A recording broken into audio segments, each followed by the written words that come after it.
우리가 지난 시간에 자유공유하천, 그리고 범람원, 삼각주, 그리고 침식 분지까지 꽤 많은 이야기를 했어요. 그래서 뭐 복습을 해주고 싶은데 이제 시간 때문에 어쩔 수 없이 이제 내용 설명하고 진도 나가고, 그 다음에 다음 주에 이제 1시간 남았는데 그 시간에 뭐 복습이 필요하면 복습하고 뭐 질문 받고 그럴게요. 자, 그리고 이제 우리가 정말 시험이 얼마 남지 않아서, 물론 여러분들이 더 잘 알겠지만, 자, 선생님 연락처는 뭐 다 알고 있죠? 그래서 혹시 공부하다가 뭐 질문할 게 있으면 뭐 얼마든지 연락해도 괜찮아요. 근데 내가 바로바로 답은 뭐 못 해줄 수 있는데, 답은 반드시 해줄 테니까 질문 있으면, 뭐 문자나 카톡으로 질문해도 괜찮아요. 물론 이렇게 해마다 말을 하는데 뭐 질문하는 학생은 거의 없더라고요. 그러니까 또 이렇게 말을 하는 거기도 하고 말을 하는 거지 뭐. 자, 아무튼 자, 감입 공유하천 이야기를 할 건데, 자, 이제 얘는 하천 중상류 일대에 있는 지형이에요.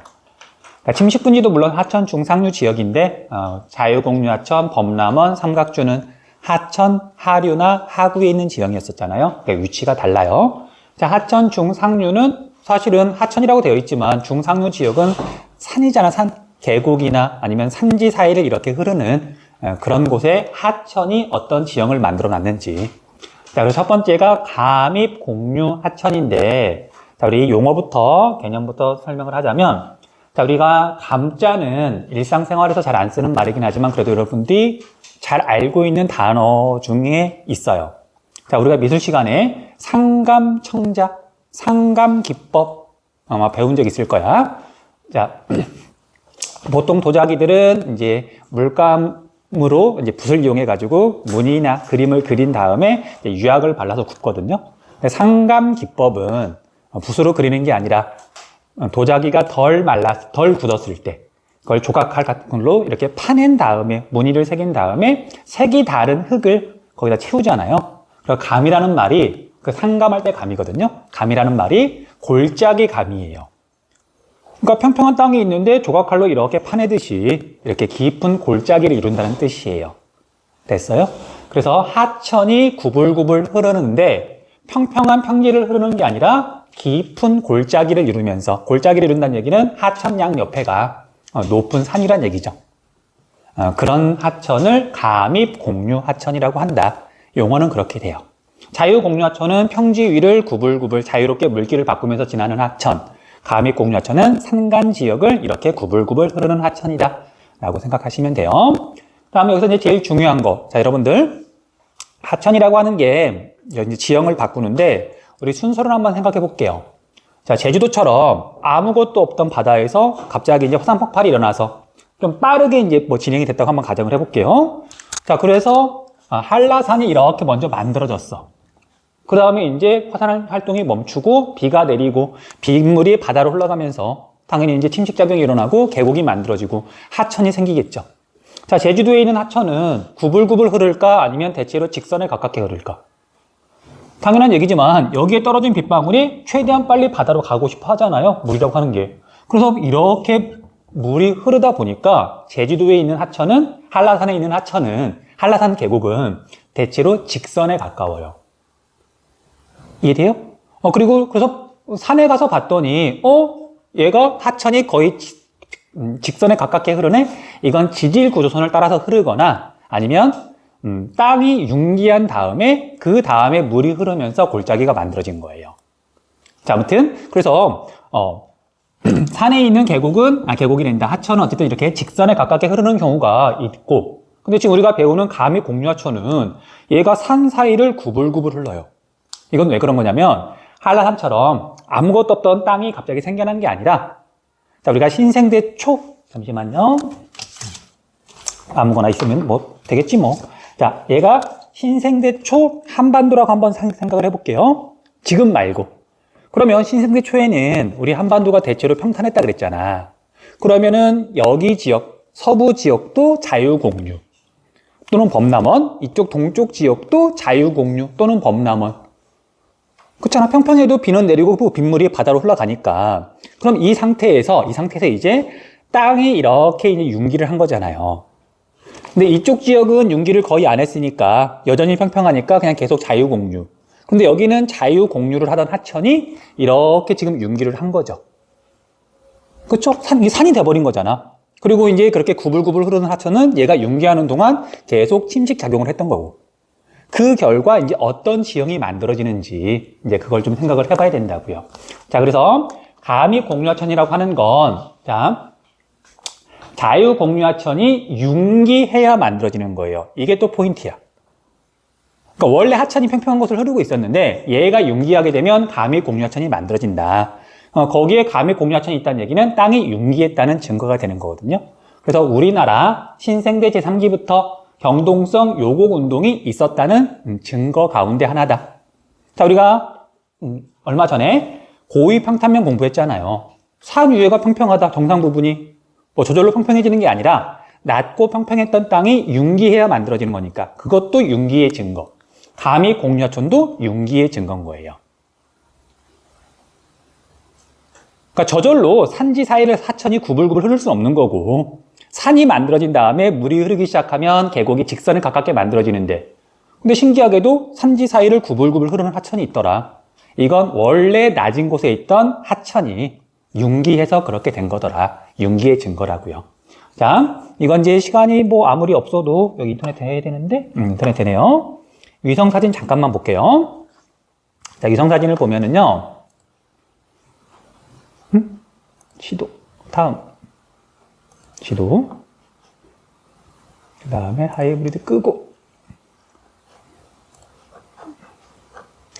자, 위성사진을 보면 자, 이야기했던 것처럼 우리나라 하천들은 자, 이거 거의 직류에 가깝죠.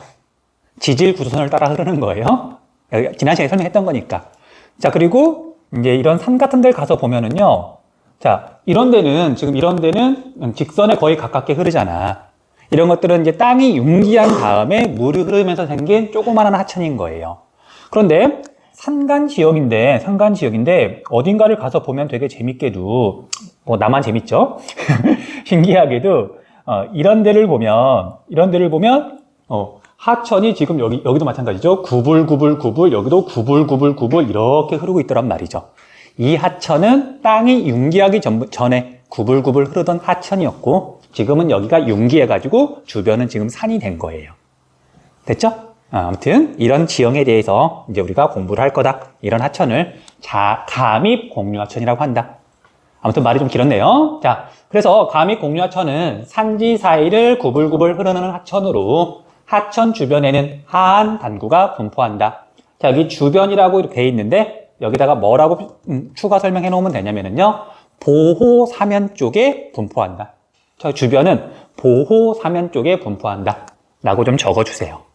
물론 밑에서 계속 설명할 거지만 주변 뭐 아무데나 있는 건 아니고 보호 사면 쪽에 있다. 그리고 하한 단구는 조금 이따가 설명할 거예요. 자, 그리고 신생대 지각 변동의 영향으로 지반 융기로 만들어지는 거니까 그리고 지반 융기량이 많았던 대하천의 중상류의 산지 지역 융기가 많았으니까 뭐 태백산맥이나 소백산맥 등 일자 산맥이 된 거니까 뭐 그 일대에 잘 발달해 있다. 그리고 그냥 이렇게 평범하게 흐르는 그냥 하천도 뭐 계곡도 관광지가 될 수 있는데 이 감익공유하천은 그래도 규모가 조금 크거든요. 그래서 얘가 구불구불 산지 사이를 흐르다 보니까 래프팅도 하고요. 여러분들이 래프팅으로 유명한 동네는 대부분 감익공유하천이라고 생각하면 돼요. 그리고 당연히 뭐 관광도 하고 뭐 그렇게 이용된다. 일단 이렇게만 알아두시면 돼요. 자, 그 다음에 이제 우리가 하한 단구 설명할 건데 자, 이 부분은 여러분들 이해가 되면 이해하시면 되고요. 이해가 조금 어렵다, 어려운 내용이야. 그래서 그냥 나중에 결과만 그냥 외우셔도 돼요. 자, 그리고 여러분들이 뭐 이해력이 떨어져서 이해를 못하는 게 아니라 좀 어려운 내용이야. 설명은 할 건데 그냥 들어보시고 안 되겠다 그러면 그냥 외우세요. 고민하지 말고 외워도 돼. 자, 우리가 땅이 낮고 평평하던 당시 신생대 초에 자유 공유를 하는 하천이 있다고 한번 가정을 해볼게요. 뭐 다 그릴 필요는 없고 그래서 한 부분만 그래서 얘가 하천이 이렇게 흐르고 있었어요. 이렇게 흐르고 있다고 한번 가정을 해볼게요. 그럼 여기는 평지고 그러면 이제 물이 이렇게 흐를 거고요. 그 다음에 얘가 어쨌든 하천 밑 바닥을 보면 이렇게 생겼겠죠. 이쪽은 공격사면, 이쪽은 보호사면. 됐죠? 그런데 이제 얘가 땅에 융기하는 거야. 융기하는 거니까 아무튼 융기했다는 뜻으로 이제 이렇게 그냥 그릴게요. 그리고 이 융기는 지금도 계속 진행되고 있잖아요. 계속 융기를 하고 있는 거예요. 자, 이 상태에서 오랜 시간이 지나면 이제 지형이 바뀌는데 어떻게 바뀌냐? 자, 하천은 지금 공격사면 쪽으로 이쪽 방향으로 계속 깎아 나가겠죠. 측방 침식이 계속 일어나요. 어쨌든 공격면이니까. 일어나는데 얘가 낮고 평평할 때는 아래쪽을 깎을 게 없으니까 그냥 옆쪽으로만 계속 깎으면서 물길만 바뀌었다면 얘가 융기하게 되니까 이제 얘가 위치 에너지가 생겨서 아래쪽을 또 깎아 내려가겠죠. 그래서 옆쪽을 깎는 건 계속 일어나고요. 그 다음에 아래쪽을 깎는 힘이 융기하면서 생겨나게 되니까 이 아래쪽을 깎는 걸 뭐라고 부르냐면요. 아래 방향, 아래 하자를 써서 하방 침식이라고 부르고요. 그 다음에 이건 우리가 지난 시간에 배웠던 것처럼 측면 방향을 깎는 측방 침식이 같이 일어나게 되는 거예요. 그럼 오랜 시간이 지나면 이제 얘가 아래쪽도 깎고 옆쪽도 깎고 이제 그 다음에 깎아 내려가다 보면 이제 이쪽은 무너져 내려가지고 절벽에 가깝게 급경사가 되는 거고 이쪽은 계속 보호사면 뭔가 쌓여가게 되는 거고 아래쪽도 깎고 옆쪽도 깎고 이쪽은 뭔가 조금씩이라도 쌓여가는 거고 오랜 시간이 지나면 이렇게 깊은 골짜기가 만들어지는데 양옆이 대칭이 아니라 비대칭인 골짜기가 만들어져요. 그러겠죠? 그리고 이제 하천은 어디서 흐르냐? 이제 여기서 이렇게 흐르게 되겠죠. 물론 여기서도 하천은 이렇게 지금 흐르고 있는 거고. 됐어요? 여기까지 이해가 됐니?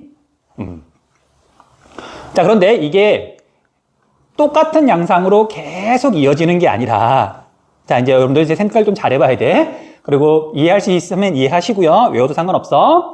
자, 이렇게 진행이 계속 되다가, 융기만 일어나는 게 아니라, 신생대 제4기에는 간빙기와 빙기가 여러 번 되풀이 됐잖아요. 기억나시죠? 그러니까 오늘날은 후빙기. 그런데 이제 이렇게 침식이 일어나고 있는 걸 일단 후빙기라고 가정을 할게. 후빙기 된다. 간빙기. 그러다가 이제 기후가 바뀌어가지고요. 빙기가 됐어. 빙기가 되면 하천 중상류 지역은 오늘날은 이렇게 침식이지만 빙기가 되면 바뀌잖아. 퇴적으로. 그래서 얘가 빙기 때는요. 물은 양은 줄어들고 산 같은 데서 흙과 모래나 바위 같은 게 돌멩이 같은 게 떠내려와 가지고요. 여기 계곡 바닥을 이렇게 메우게 돼요. 퇴적물이 쌓이겠죠? 그리고 다시 이제 기후가 바뀌는 거야. 간빙기로. 그럼 다시 침식이 일어나는데 당연히 이렇게 물이 흐르는 부분이니까 이거 전체를 다 깎아내는 게 아니라 이제 여기서부터 또 이쪽으로 깎아 나가는 거예요. 그럼 오랜 시간이 지나면 여기서부터 또 이렇게 해서 비대칭 골짜기가 만들어지고요. 이해돼요? 여기까지? 그리고 또 기후 조건이 바뀌면 또 여기도 뭔가 이렇게 쌓이게 되고요. 그 다음에 다시 이제 후빙기까지만 할게. 오늘날 또 얘가 침식이 계속 일어나다 보면 또 이렇게 깎아 나가게 돼요.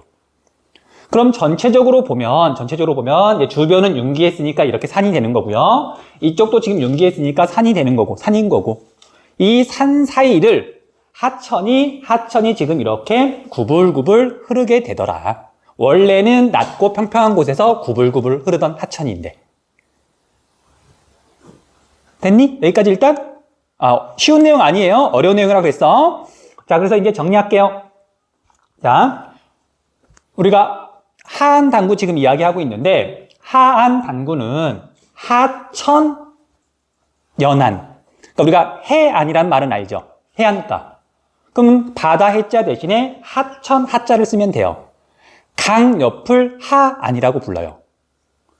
우리가 광명시에 가면 하안동이라고 있거든요. 아마 아는 사람도 있을 거야. 강 옆이니까, 안양천 옆이니까 하안동인 거예요. 그래서 하천 옆에 여기 하천 옆을 봤더니 경사면인데 이게 언덕인 거죠.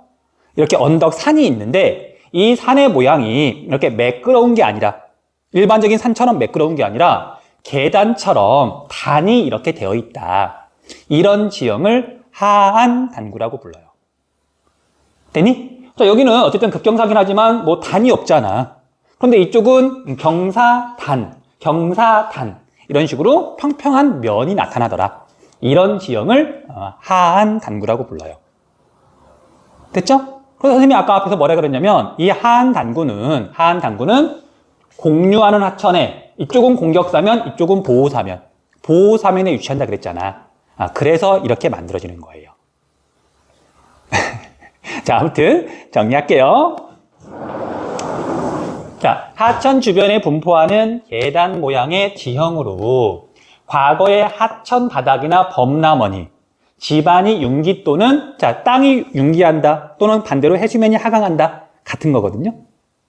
상대적인 거지만 같은 거잖아. 땅이 융기하거나 해수면이 하강하거나. 그런데 실제로 이제 우리나라 동해안 쪽은 이제 우리나라 동쪽은 땅이 융기한 거지만 뭐 땅이 융기할 때 이런 게 만들어지기도 하고 해수면이 하강할 때 이런 게 만들어지기도 하고 어쨌든 지반이 융기하거나 해수면이 하강하게 되면 하천 침식으로 하한 단구가 만들어진다. 여기서 포인트는 지반 융기 또는 해수면 하강이에요. 됐죠?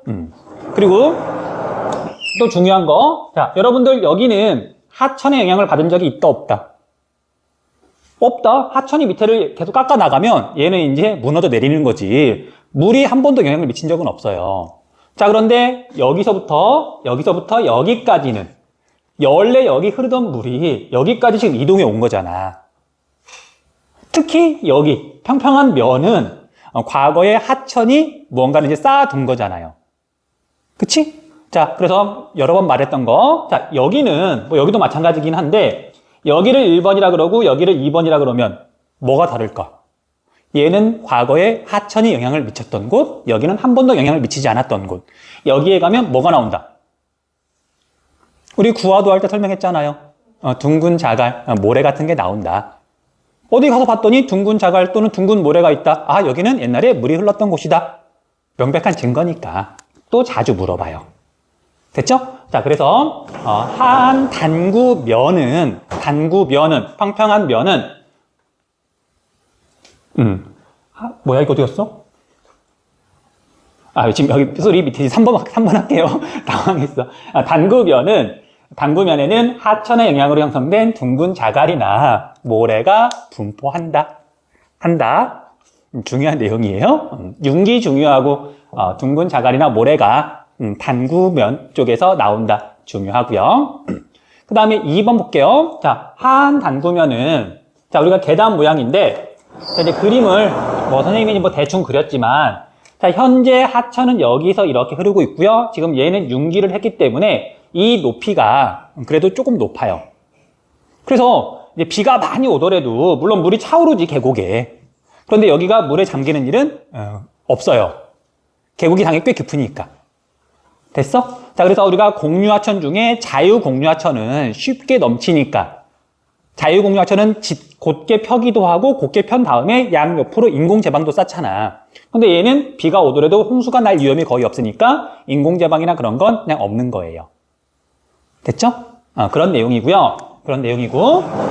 자, 그 다음에 경사가 완만해서 농경지, 주거지 등으로 이용한다. 사실 이것 때문에 우리가 감히 공유하천이랑 하한단구 공부하는 거거든요. 자, 우리가 강원도나 충청북도나 보면 아까 산이 되게 많았잖아.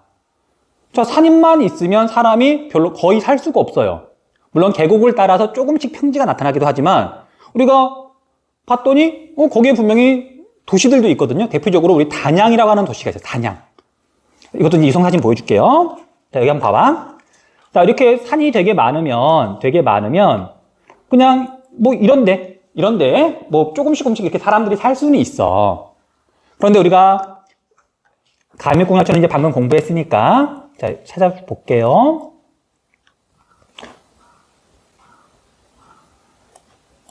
자, 보세요.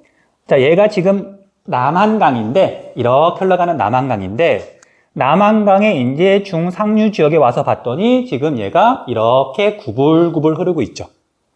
근데 규모가 꽤 커. 큰 강이야. 큰 강이 이렇게 구불구불 흐르다 보니까 자, 이쪽은 공격면, 이쪽은 보호면. 그리고 보호면 쪽에 하한 단구가 생긴다 그랬잖아요. 그리고 강이 크니까 하한 단구도 좀 큰 거야. 그래서 봤더니 여기에는 정식 규격 운동장도 있고요. 그 다음에 여기 학교들도 있고요. 건물들도 되게 많잖아. 여기가 단양읍내거든요. 단양 중심지야. 단양군 군청이 있는 곳이에요. 그래서 조그마한 도시가 들어갈 정도로 커다란 단구가 만들어지기도 한다.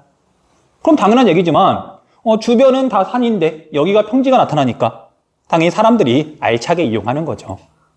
집을 지어도 여기다 짓는 거고 도로를 깔아도 여기다 까는 거고 이렇게 도로 깔기 힘드니까 농사도 여기다 짓는 거고. 자, 그래서 여기다는 지금 단양읍내가 있는 거고요. 자, 이쪽도 지금 하안 단구예요. 경사가 완만하니까 지금 밭농사 짓는 거고. 자, 여기도 하안 단구예요. 그리고 봤더니 경사가 완만하니까 그럼 얼마만큼 완만하냐? 농사 지을 수 있을 만큼, 사람이 살 수 있을 만큼.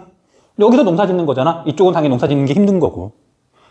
자, 그래서 하안 단구는 인간이 사람이 알차게 이용할 수 있는 평지니까, 산간 지역에 나타나는 평지니까 우리가 중요하게 다루는 거다라고 정리하시면 돼요.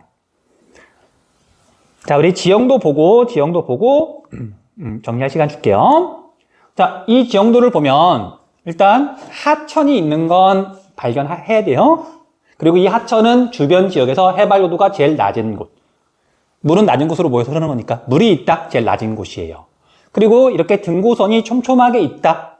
그럼 여기는 해발고도가 높다는 얘기잖아요. 그러니까 경사가 급하다는 얘기잖아. 산이란 얘기잖아. 그래서 산 사이를 하천이 구불구불 흐른다. 감입 옥류하천을 지금 제시하고 있는 거예요. 자, 그럼 이제 외울 거. 자, 이렇게 봤더니 공격사면 보호사면. 이렇게 봤더니 공격사면 보호사면. 또 이렇게 봤더니 공격사면 보호사면. 그러니까 구불구불 할 때마다 공격사면 보호사면이 있는 거지. 그러면 이쪽은 급경사, 당연히 거의 절벽에 가깝거든요. 촘촘하니까. 여기서는 사람이 당연히 살 수도 없는 거고.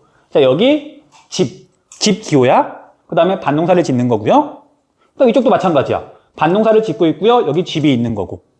그 다음에 여기는 좁으니까 뭐 표시는 안 돼 있긴 하지만 하안 단구, 여기가 바로 이렇게 보호사면에 위치하고 사람들이 농사 짓고 집 짓고 이렇게 살더라. 됐죠? 그렇게 정리하시면 돼요. 자, 그래서 A에 가면 둥근 자갈이 나타난다. 하안 단구니까. 그리고 얘는 하천이, 그러니까 땅이 융기하면서 만들어진 거다. 뭐 그렇게 정리하시면 돼요. 끝. 자, 시간 조금 줄게요. 여기까지 정리하세요. 벌써 57분이야? 늦게 시작했나 보다.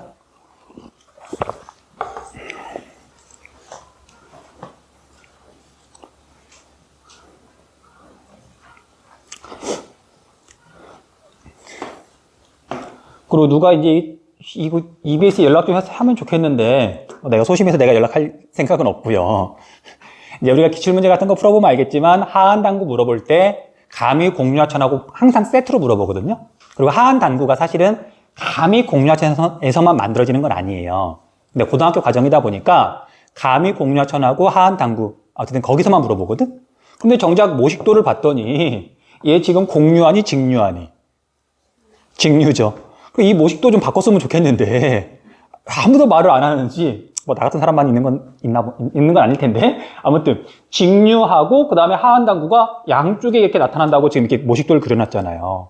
그런데 옆에 있는 지형도를 보건 아니면 여러분들 기출문제를 보건 고등학교에서 다루는 하안 단구는 전부 다 보호면 쪽에 있는 감입공유하천에 있는 것만 나오는데 이 모식도를 이렇게 그려놓은 거예요.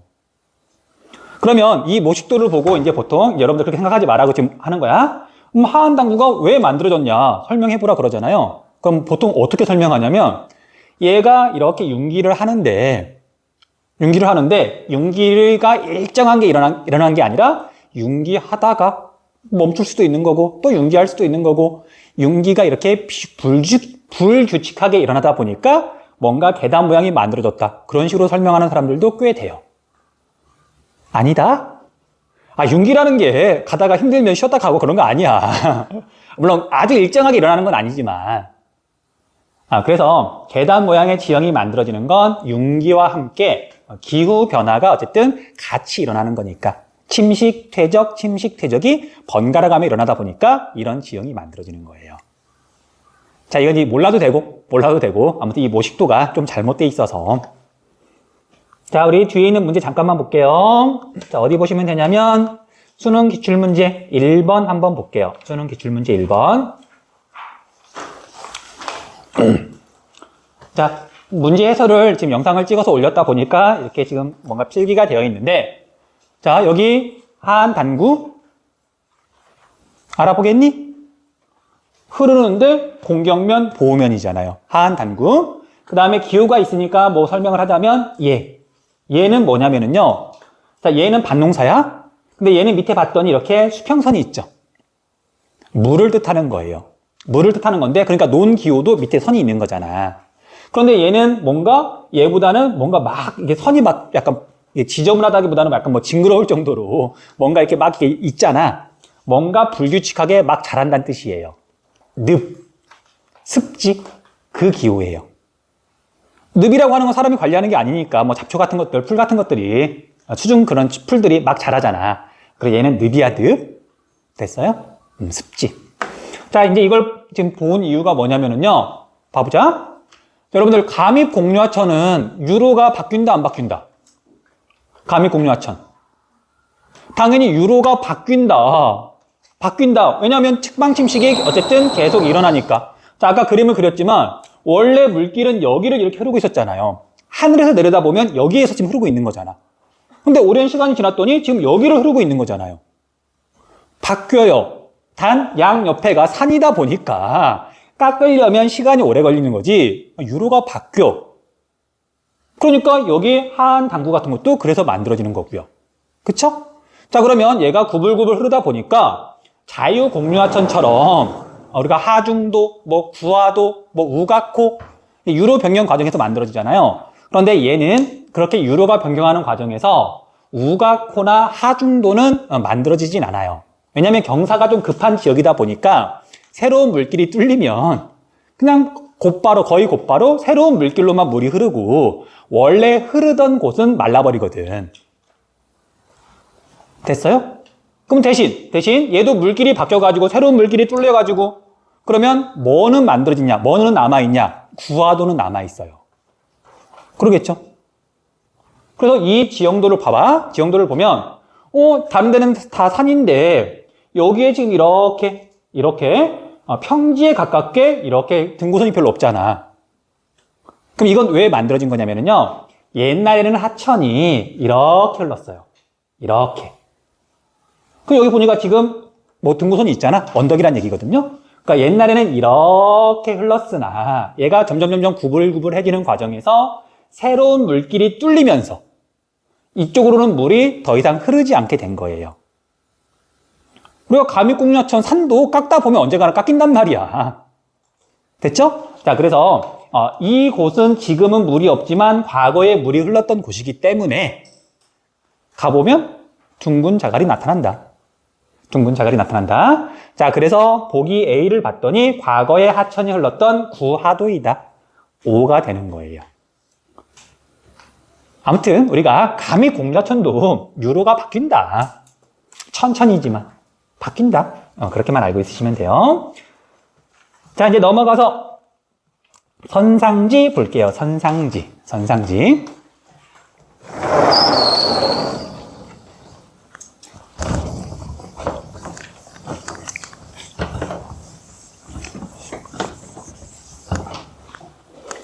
자, 이제 모든 지역에 생기는 건 아니지만, 자, 지형 중에, 땅 중에 이렇게 생긴 곳도 있어요. 자, 경사가 급한 산이 이렇게 있고요. 그런데 과거에 여기서 뭐 큰 지진? 단층작용? 그리고 얘가 지층 자체가, 땅 자체가 이렇게 뭐 어긋나거나 그런 곳이 있을 수 있거든요. 그러면 이 산이 갑자기 경사가 완만해지면서 이렇게 경사가 급격하게 변하는 지점들이 있어요. 자, 이런 곳은 드물지만 있어. 그럼 이런 곳에서는 어떤 지형이 만들어지냐면요.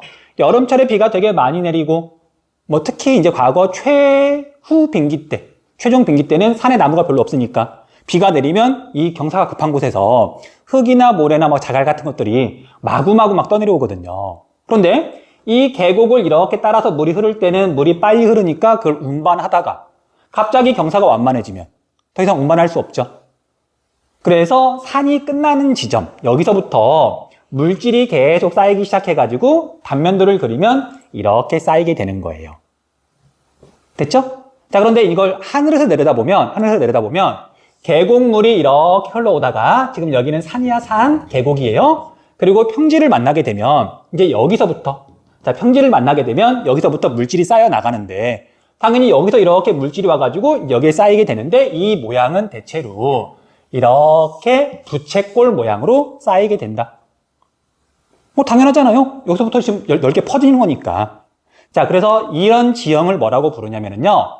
부채를 닮았다 그래서 부채 선자를 써서 선상지라고 불러요. 선상지. 됐죠? 부채 선자야. 선상지. 부채꼴.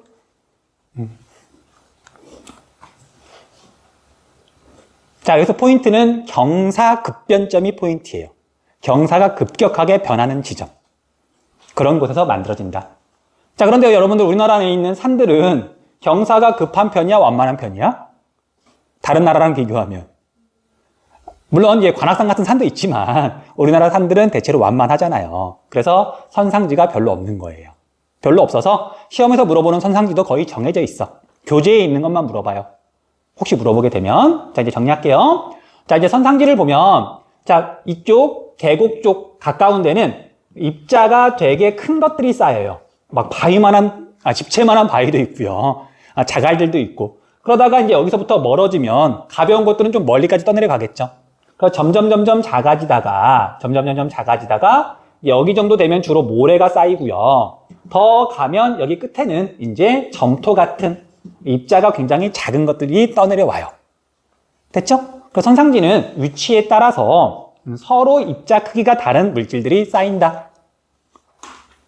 그럼 다시 또 용어 정리할게요. 자, 그래서 이렇게 이 부분을 우리가 뭐라고 부르냐면요. 선상지의 정수리, 시작 부분, 머리 꼭대기, 선정이라고 불러요. 선정. 그 다음에 주로 모래가 쌓여있는 선상지의 이 가운데 부분을 뭐라고 부르냐면요. 선상지의 중앙, 선앙이라고 불러요. 선앙. 뭐 단어를 쓰는 그런 문제 같은 건 안 나왔으니까 뭐 단어를 외울 필요는 없는데 그런 뜻이야. 자, 그 다음에 선상지의 끝부분 여기 부분을 뭐라고 부르냐면요. 끝단자를 써서 선단이라고 불러요. 그래서 선상지는 선정, 선앙, 선단으로 이루어져 있다. 자, 옆에는 산지. 그리고 물론 여기는 경사가 완만한 지역이긴 하지만 어쨌든 평지. 당연히 사람이 이용을 하잖아요. 그러면 두 가지를 따지시면 돼. 집은 어디에다 짓고 살았는지. 그 다음에 토지는 논농사를 지었는지 밭농사를 지었는지. 두 가지만 따지시면 돼요. 그럼 첫 번째. 자, 집을 짓고 사는 곳을 봤더니 사람이 살려면 물이 있어야 되잖아요. 물을 구할 수 있어야 되잖아. 자, 우리 선정. 이 선정은 다른 말로는 계곡의 입구예요. 계곡의 입구. 평지 입장에서 보면 산으로 들어가는 계곡의 입구 부분이잖아. 그래서 여기는 자, 계곡물이 이제 뭐 홍수 때 말고 평소에 이제 물이 졸졸졸 흐르겠지. 그럼 여기까지 온 물이 자, 여기는 지금 자갈 같은 게 막 쌓여 있어. 굵은 모래가 쌓여 있어. 물이 이렇게 땅으로 그냥 스며들어 버려요. 그런데 계곡의 입구 선정에서는 스며들기 전에 물 구하면 되잖아요. 그래서 사람이 살 수 있는 거지. 물을 쉽게 구할 수 있으니까. 자, 그래서 선정에는 사람들이 살았고요. 여기에 있는 마을을 뭐라고 부르냐면요. 계곡 입구에 있는 마을이다. 곡구취락이라고 불러요.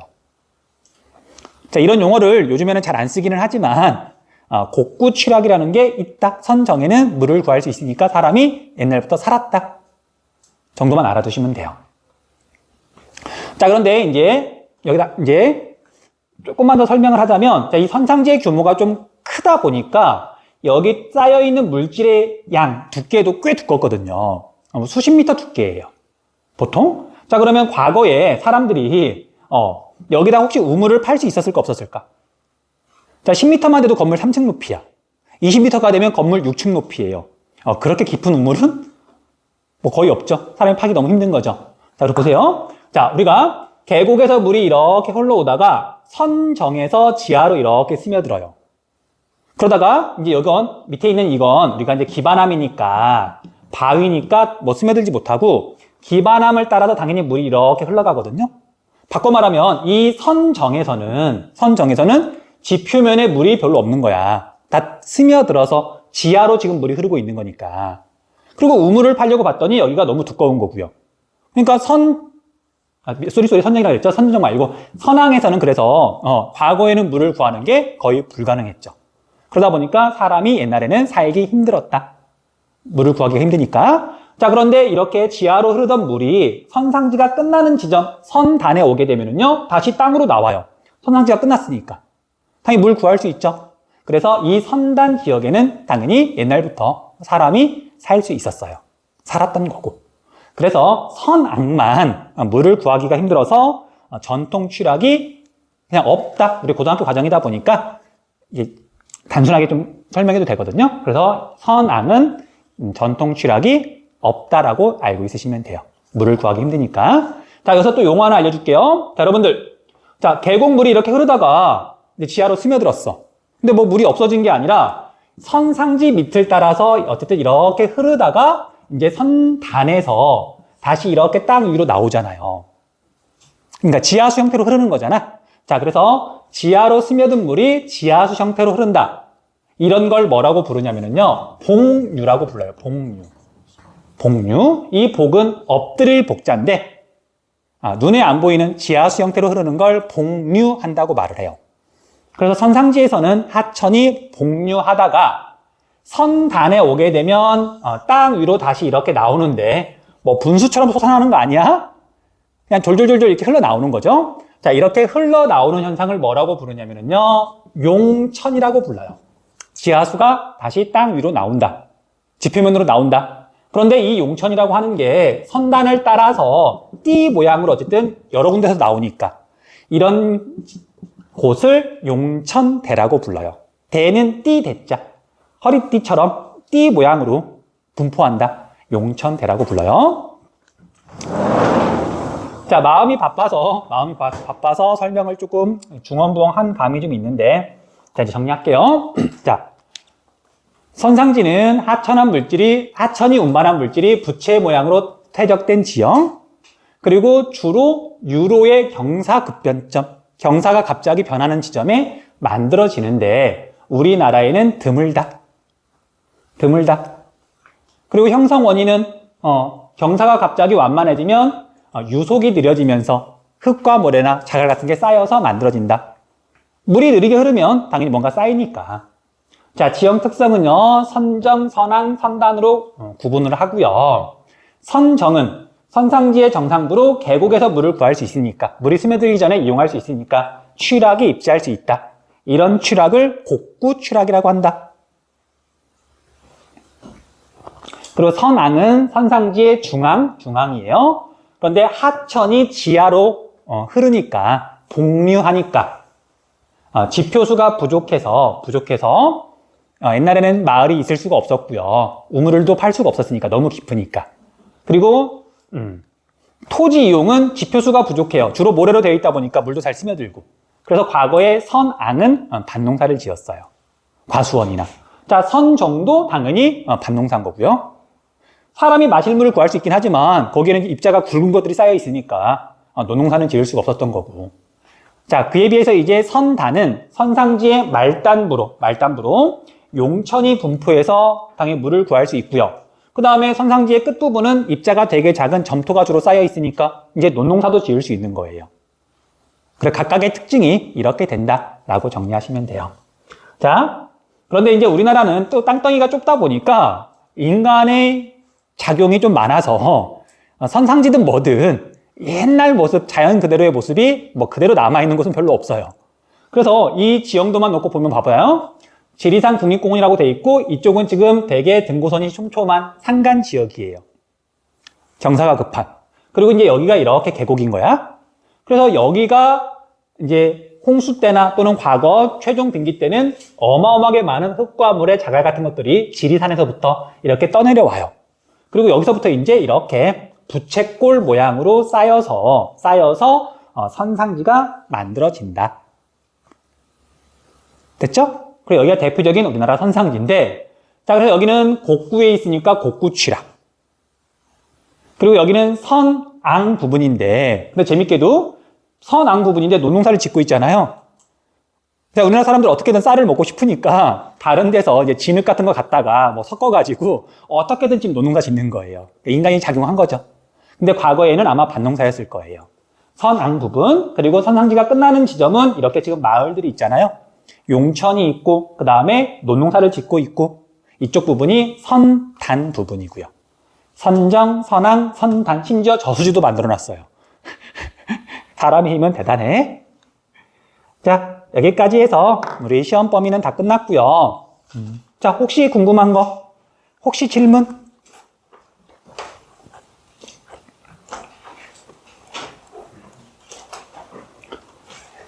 자, 우리나라에 있는 대표적인 선상지 보여줄게요. 여기가 지리산이에요. 전라북도, 전라남도, 경상남도, 지리산, 여기가 남원이에요. 남원. 한번 이야기했었잖아. 지리산 바로 밑에 남원이 있다고. 여기가 남원인가 보구나. 예, 여기가 남원이에요. 남원시청. 남원이고요. 그리고 이런 것들이 침식 분지예요. 주변은 산인데 지금 여기 이게 평지잖아. 뭔가 색깔이 다르잖아. 농사 짓고 있는 거거든요. 이런 데가 다 침식 분지고요. 침식 분지가 겁나 많아요. 그러니까 여기 남원이 있는 주변 여기 침식 분지 뭐 이런 데도 침식 분지고요. 그 다음에 뭐 여기를 보면 이제 우리가 아까 교재에 나왔던 곳인데 신기하게도 여기가 거의 직선에 가깝게 뭔가 확 구분이 되죠. 과거에 커다란 지진이 나서 이쪽 부분이 주저앉은 거라 그러더라고요. 여기가 지금 단층선인 거예요. 아무튼 그래서 얘가 지리산, 여기는 급경사, 여기는 완경사인데 여기 모양처럼 여기 유성 사진처럼 여기서 따내려온 흙과 모래가 여기서부터 지금 부채꼴 모양으로 이렇게 쌓여서 만들어진 선상지다. 자, 여기에 되게 유명한 절이 있어요. 화엄사라고 하는. 되게 유명한 절이야. 여기 안에 뭐 국보도 있고요. 보물도 여러 개가 있고. 그래서 이 선상지 이름을 화엄사 선상지라고 불러요. 우리 지리산처럼 유명한 산에 또 유명한 절이 있을 거 아니야. 지리산에 있는 정말 가장 유명한 절 중에 하나예요. 화엄사, 뭐 대원사. 대원사는 다른 쪽에 있지만. 자, 아무튼 오늘은 여기까지.